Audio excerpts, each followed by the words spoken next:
Subject और chapter 3 9th standard. आपका chapter 3 में क्या निराश हुआ जाए, क्या निराश हुआ जाए, इसके राइटर है आचार्य हजारी प्रसाद द्विवेदी। आचार्य हजारी प्रसाद द्विवेदी, इनका जन्म सन 1907 ईस्वी में हुआ था और इनकी मृत्यु 1979 ईस्वी में हुई थी।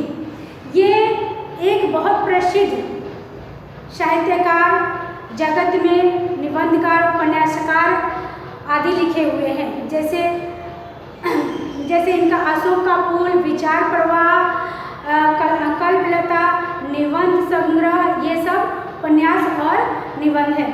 तो इनके बारे में हम आज कुछ चर्चा करेंगे कि इनका जन्म कहाँ हुआ था। इनका जन्म बलिया उत्तर प्रदेश जिले में दुबे का छपरा नामक गांव में हुआ था। इनका जन्म उत्तर प्रदेश जिले में दुबे गांव के नाम में छपरा में हुआ था।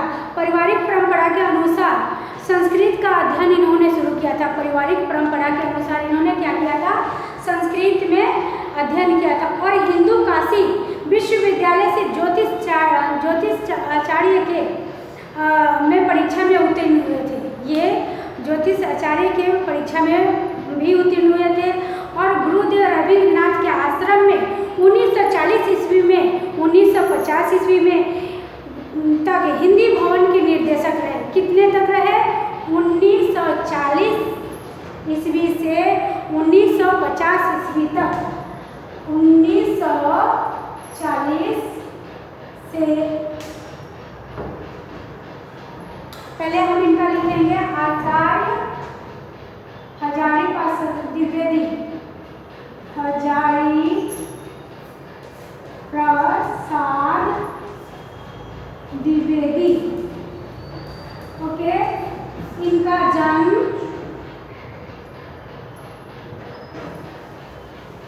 द्विवेदी, इनका जन्म सन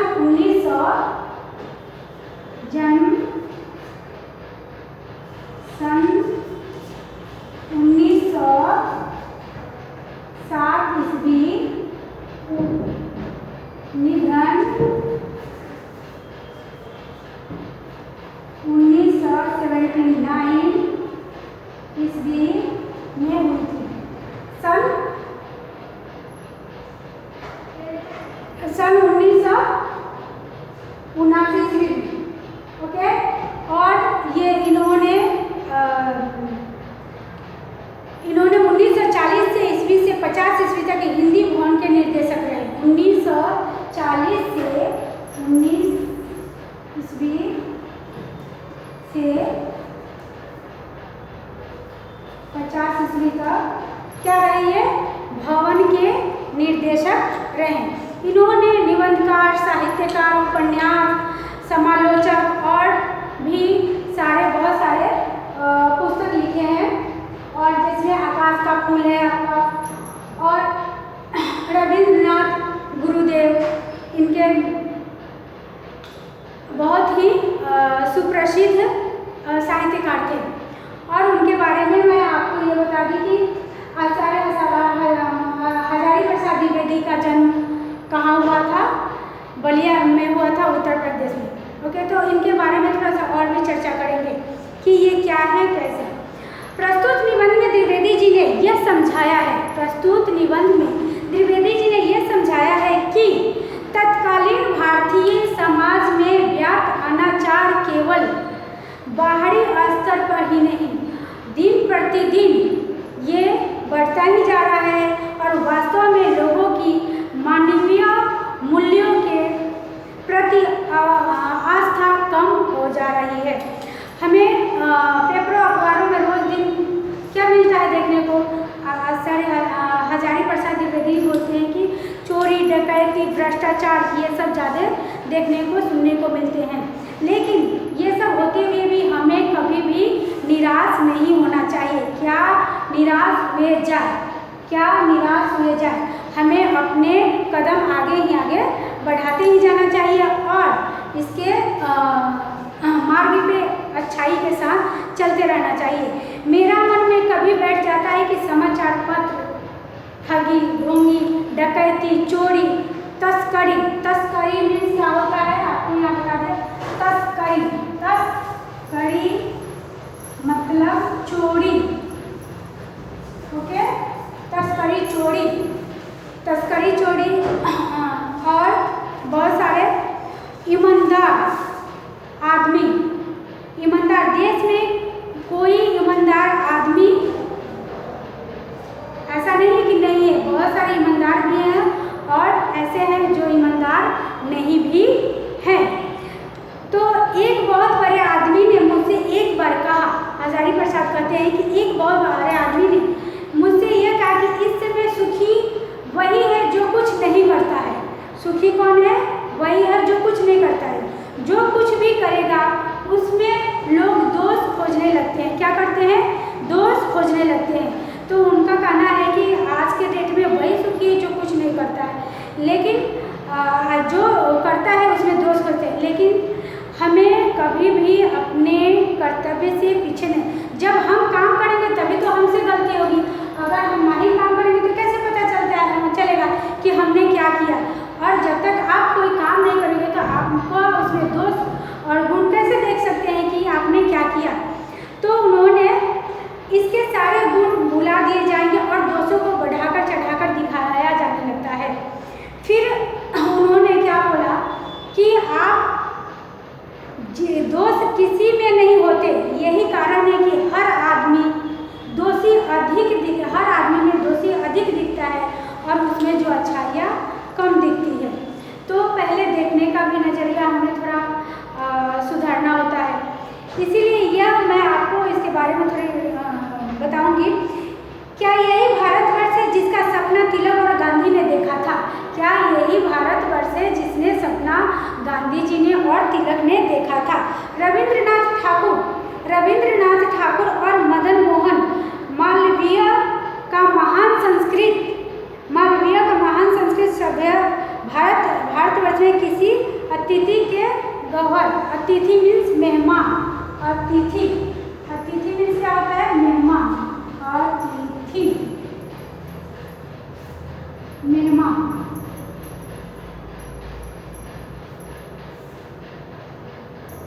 अतिथि मीन्स मेहमान, अतिथि। मुसलमान, यूरोपीय और भारतीय आदर्शों के मिलन भूमि महान मानव समुद्र क्या सूख ही गया है। मेरा मन कहता है कि ऐसा हो नहीं सकता। हमारे महान मनीषियों के सपने का भारत है और रहेगा। ऐसा नहीं हो सकता कि हमारे महान मनीषियों का भारत का सपना रहेगा। यही सही है कि इन दिनों कुछ ऐसा माहौल बना है, यही सही है कि इन दिनों कुछ ऐसा माहौल बना है कि ईमानदारी से मेहनत करके जीविका चलाने वाले निरोह और भोले भाले श्रमजीव पीस रहे हैं। निरोह और भोले भाले श्रमजीव पीस रहे हैं। निरोध भोले भाले मतलब सीधे साधे, भोले भाले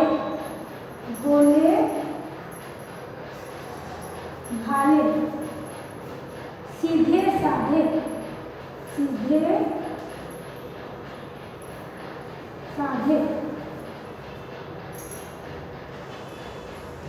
सीधे साधे।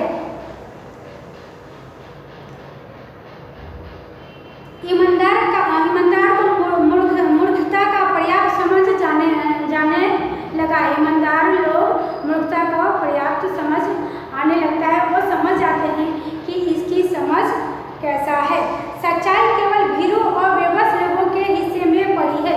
सच्चाई किसके लोगों में पड़ी रहती है? बेबस और भीरू। ऐसी स्थिति में जीवन के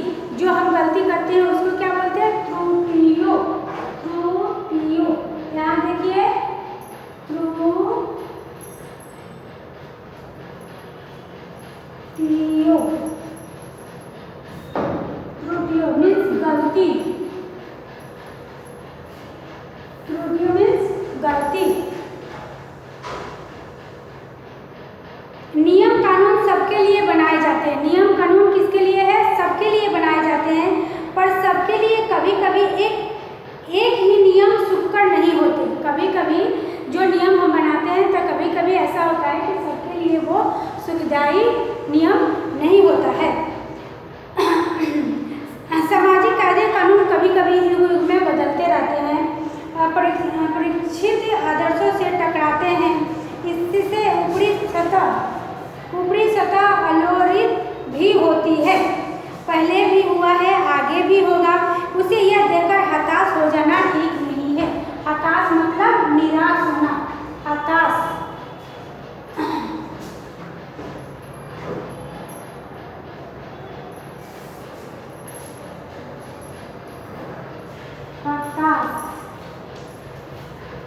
होना मतलब निराश होना।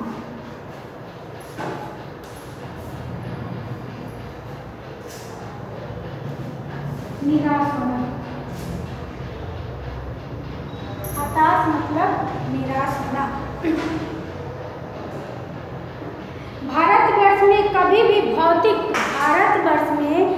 भी भौतिक के संग्रह को बहुत अधिक महत्व नहीं दिया गया है।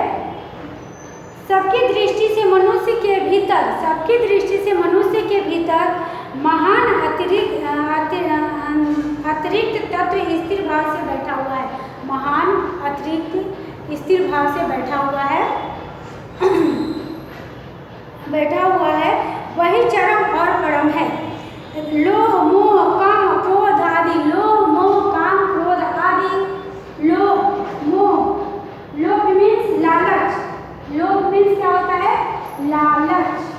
लोभ, हमें किसी चीज की लोभ नहीं करनी चाहिए। लोभ मीन्स लालच। लोभ लालच। मोह मीन्स माया। माया।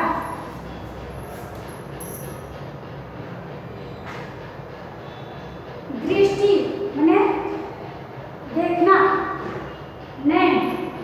ओके। विकार मनुष्य में स्वाभाविक विद्यमान है, रहते हैं, पर उन्हें प्रधान मीन्स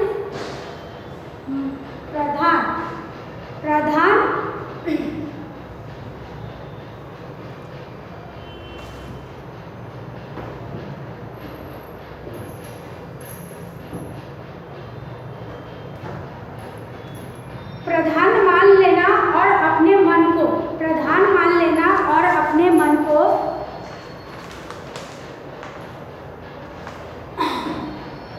प्रधान मान लेना और अपने मन को तथा बुद्धि को उन्हीं के इशारे पे छोड़ देना। उन्हीं के इशारे पे छोड़ देना बहुत निकृष्ट आचरण है। आचरण मतलब क्या होता है? व्यवहार। आचरण व्यवहार।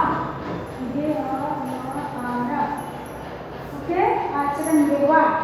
भारतवर्ष में कभी भी उन्हें उचित नहीं माना जाता। उन्हें सदा संयम के बंधन में बांधकर रखने का प्रयत्न किया जाता है। उन्हें क्या किया जाता है? संयम के में बांधकर उनको बांधने की प्रयत्न किया जाता है कि वो अपनी क्षमता में रहे और अपने काबू में रहे।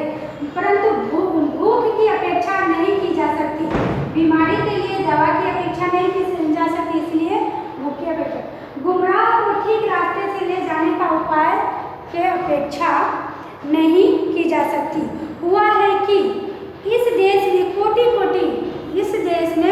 कोटि दरिजनों की हीन अवस्था को दूर करने के लिए ऐसे अनेक कायदे कानून बनाए गए हैं। क्या बनाए गए हैं? सबको दूर करने के लिए अनेक कायदे कानून बनाए गए हैं, जिससे सबकी मदद मिल सके और जिसको सहायता मिल सके। कुछ भी होता है तो हम कानून, अगर केस ज़्यादा कुछ हो जाता है तो किसकी सहायता लेते हैं? कानून की सहायता लेते हैं। तो कानून हमें क्या बताता है? सही मार्ग दिखाता है, सही फैसला बताता है। जिसके हित में जैसा निर्णय होता है वो डिसीजन लेता है। तो क्या निराश हुआ जाए, ये आपका चैप्टर है। तो तो इससे यही होता है कि हमें किसी भी मार्ग में निराश नहीं होना चाहिए, अपने मार्ग पे चलते रहना चाहिए। हमारे लाइफ में उतार चढ़ाव आते रहता है, लेकिन हमें निराश नहीं होना चाहिए। हमें ठान लेना चाहिए कि हमें ये काम करना है तो करना ही है। हम आगे देखेंगे, व्यक्ति चित्त सब समय आदर्शों द्वारा चालित नहीं होता है। व्यक्ति के चित्त सभी समय के द्वारा आदर्श पे वो नहीं चालित नहीं होता है। बड़े पैमाने पर इन क्षेत्र में मनुष्यों का इन क्षेत्र में मनुष्य की उन्नति विधान बनाए गए हैं, उतना ही मात्र में लोभ मोह जैसे विकार की विस्तृत है। यह आपका परिणाम तो जो होना था वो होता ही है। कोई भी काम करते हैं तो उसका परिणाम क्या होता है, अच्छा होता है या बुरा होता है, कुछ ना कुछ तो होता ही है। भारतवर्ष में सदा कानून के धर्म के रूप में देखते आ रहे हैं। भारतवर्ष में कानून के रूप में देखा आ रहा है। आज एकाएक कानून धर्म के अंतर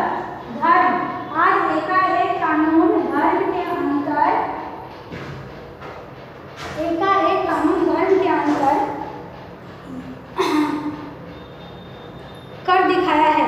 धर्म को धोखा नहीं दिया जा सकता। हम किसको धोखा नहीं दे सकते हैं?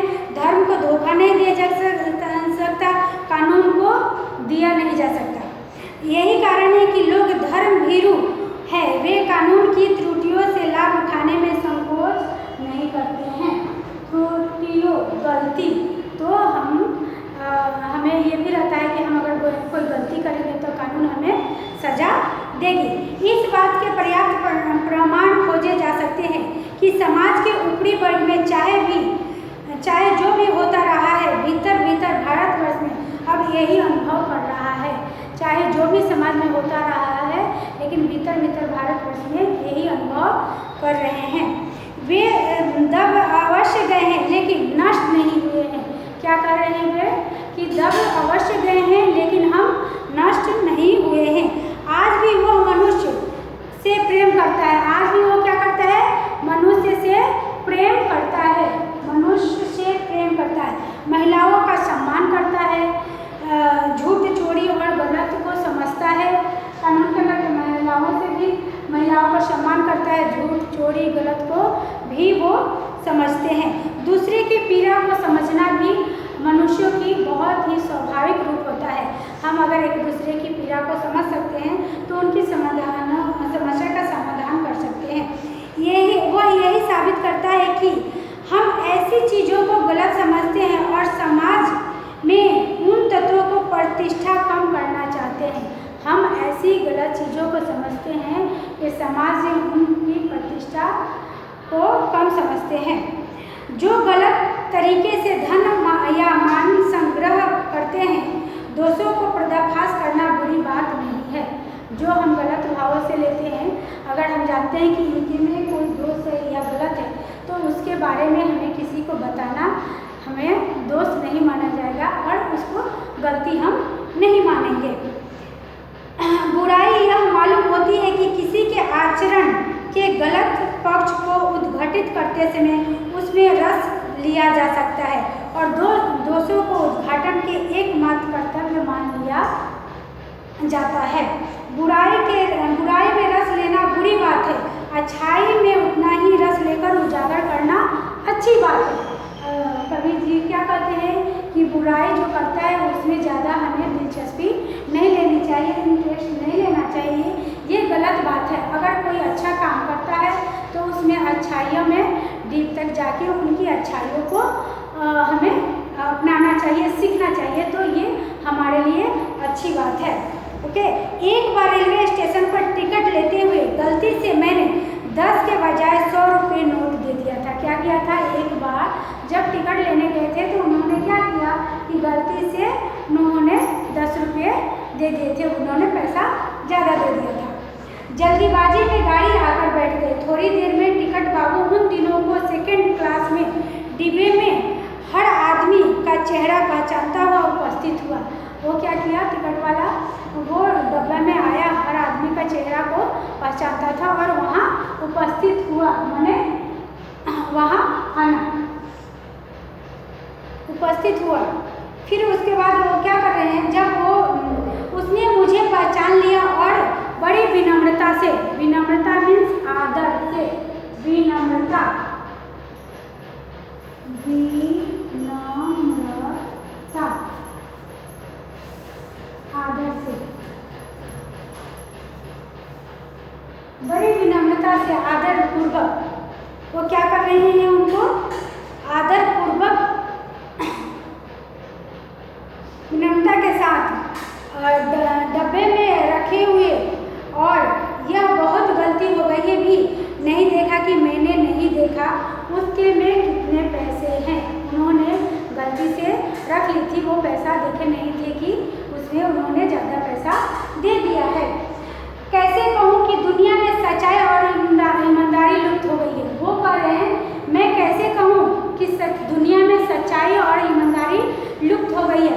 आज के ज़माने में भी बहुत अच्छे लोग हैं जो कि गलती होने के बाद खुद दूसरे व्यक्ति के पास जाके वो बोलते हैं कि आपने मुझे इतना पैसा ज़्यादा दे दिया या आपने ऐसे किया, और वो अपने आप जाके उनको बिना बुलाए बिना कहे उनके पास जाके वो उसके बारे में वो बता देते हैं।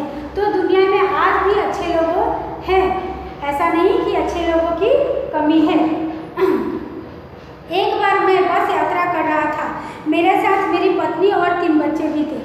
क्या बोल रहे हैं कि एक बार मैं बस यात्रा कर रहा था तो उनके साथ उनकी पत्नी और उनके कितने बच्चे थे बच्चों, 3 बच्चे, कितने 3 बच्चे थे, और बच्चों के उनके साथ कौन था, उनकी पत्नी भी थी और बच्चे भी थे। बस में कुछ खराबी हो गई तो रुक रुक के चलती थी।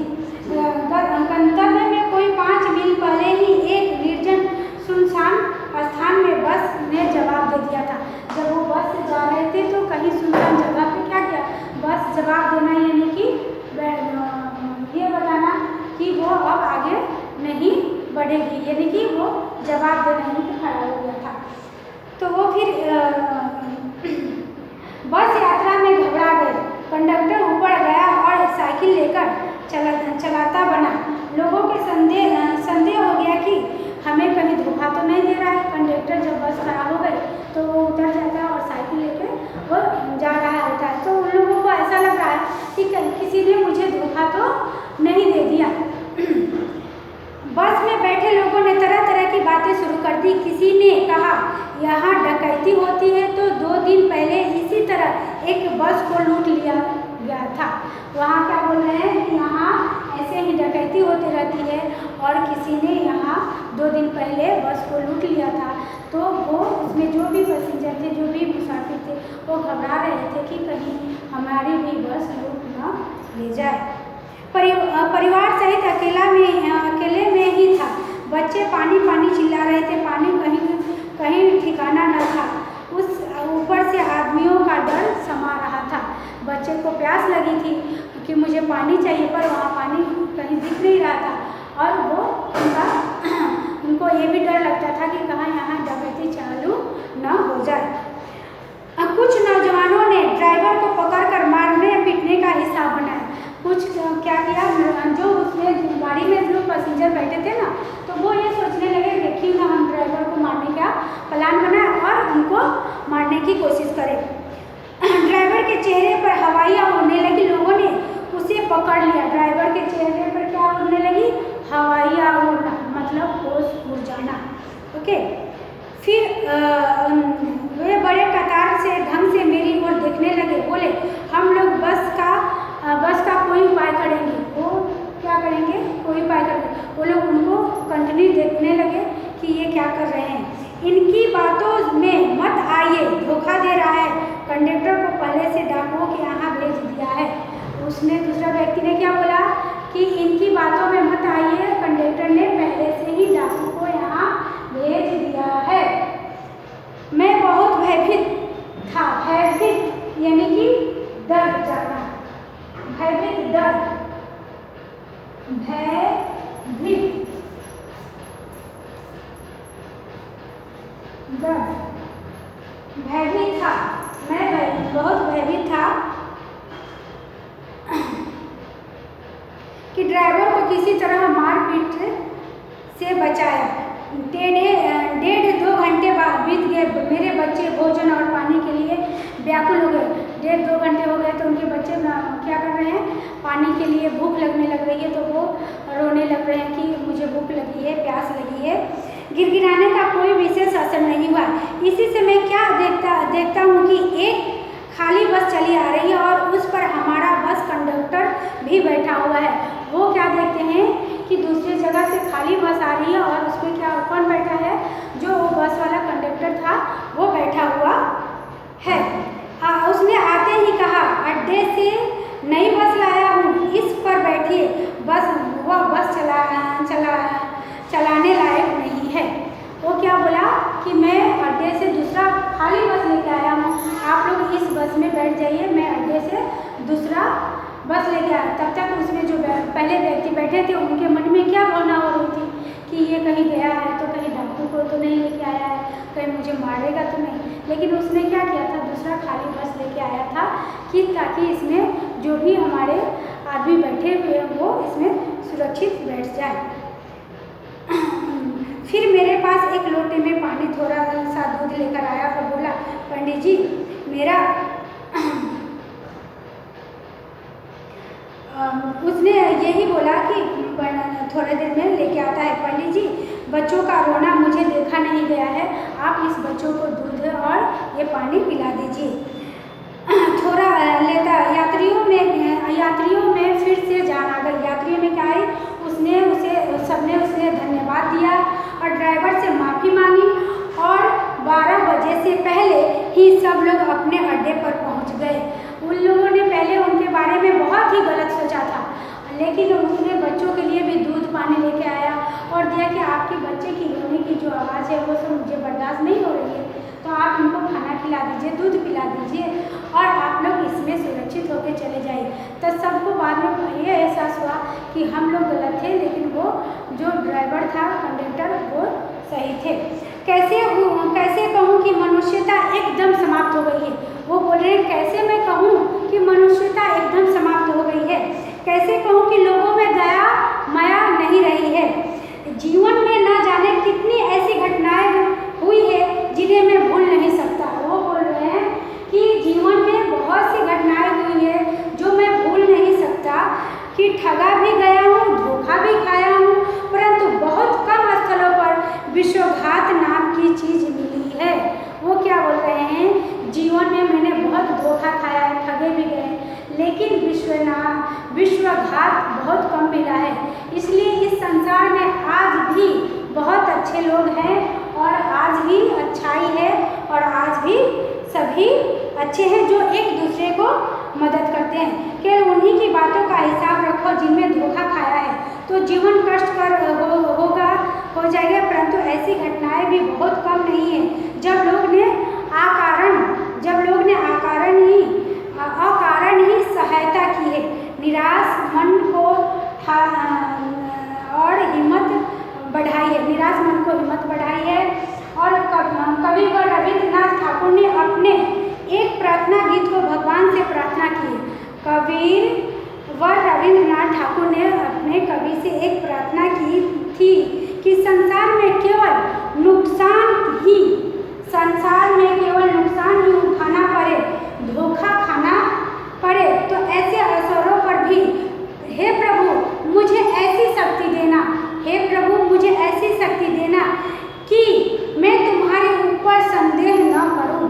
तो रविन्द्रनाथ जी कहते हैं कि आज भी दुनिया में बहुत लोग अच्छे हैं, मुझे ऐसी शक्ति देना कि किसी के ऊपर मैं कोई संदेह न करूं और मैं हमेशा आगे बढ़ते ही रहूं और अच्छा काम करूं। मनुष्य की बनाई विधियां गलत नतीजे तक पहुंच रही है तो इन्हें बदलना होगा, वस्तुएं आए इन्हें बदलना होगा, लेकिन अभी भी आशा की ज्योति बुझी नहीं है। वो क्या बोलते हैं कि अभी भी आशा की ज्योति बुझी नहीं है। महान भारतवर्ष को पाने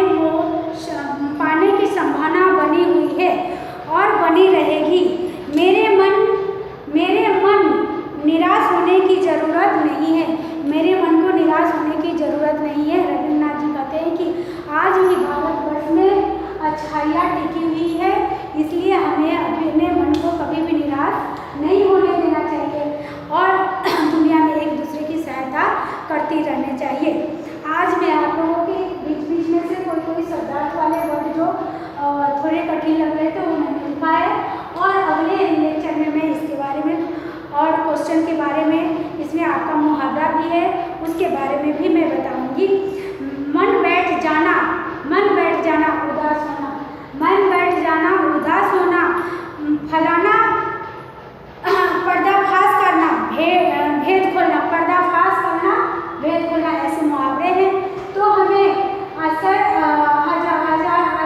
हजारी प्रसाद द्विवेदी क्या निराश हुआ जाए, ये चैप्टर से हमें क्या सीख मिलती है कि कितना भी कठिन से कठिन काम हो हमें पीछे नहीं हटना चाहिए और आज भी दुनिया में अच्छे लोगों की कमी नहीं है और एक दूसरे की सहायता करने के लिए हमेशा खड़े रहते हैं और उनकी मदद करने के लिए चाहते हैं। तो आज इतना ही। Thank you. हरि